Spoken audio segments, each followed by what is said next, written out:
Guys, सबसे पहले आप सभी को हैप्पी मदर्स डे।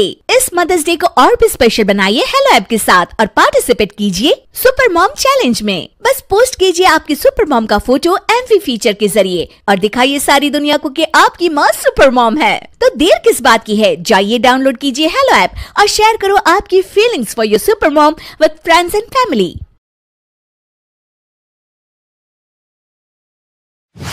पिछले एपिसोड में आपने देखा कि कैसे मीना की फिजूल खर्ची और ओवर शॉपिंग के कारण उसके पति और सास दोनों ही परेशान रहते हैं। आगे। अरे मीना, ये पकड़, मेरी और मेरी बेटी की शादी। हमारे इतने भी बुरे दिन नहीं आए कि हम वैसी ही साड़ी पहने जैसे हमारी काम वाली बाई पहनती है। ना माँ जी ना, पॉजिटिव थिंकिंग रखिए। ये क्यों सोच रही है कि आपने काम वाली जैसी साड़ी पहनी? ये सोचिए कि काम वाली ने आपकी जैसी साड़ी पहनी है। अरे चुप कर, बात तो एक ही है ना। और हाँ बहू, यहाँ कोई पैसों का पेड़ नहीं है जो तू ऊट पटांग खरीदारी करती रहती है।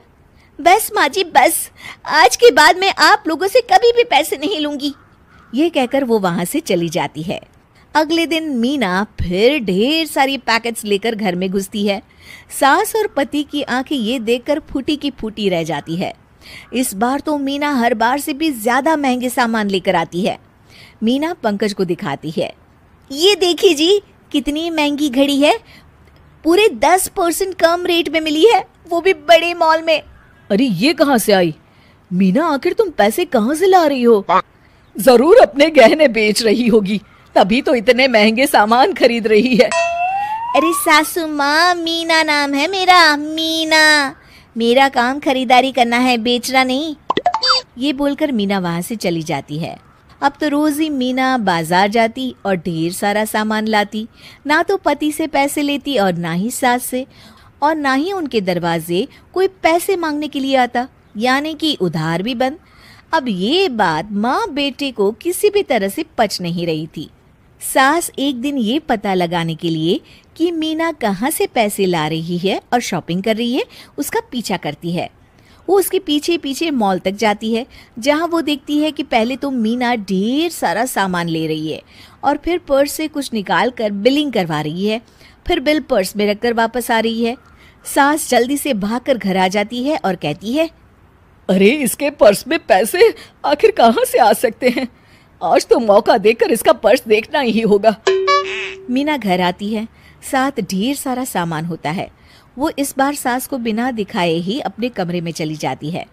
सास भी मौके की तलाश में बैठती है कि तभी वो मीना को आवाज देती है, मीना, अरे ओ मीना, जरा एक कप गरम गरम चाय दो, पिला दे। हाँ हाँ क्यों नहीं, मैंने आज ही ऑटोमेटिक मशीन खरीदी है, उसी में चाय बनाकर देती हूँ।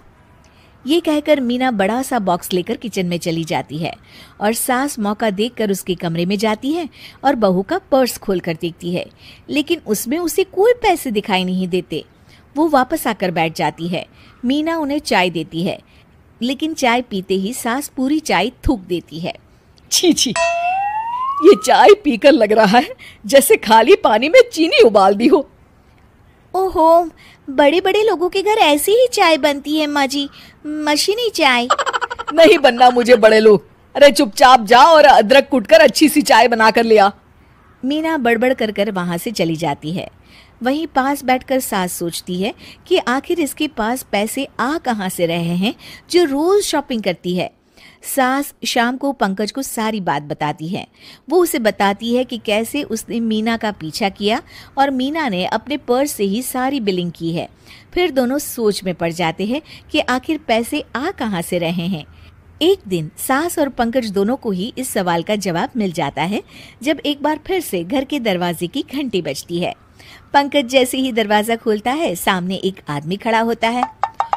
सर, पंकज जी का घर यही है?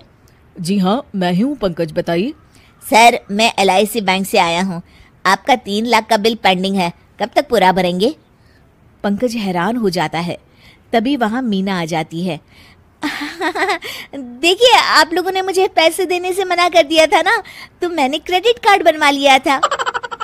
बस फिर क्या था, एक बार फिर से सास और पंकज सर पकड़कर बैठ जाते हैं।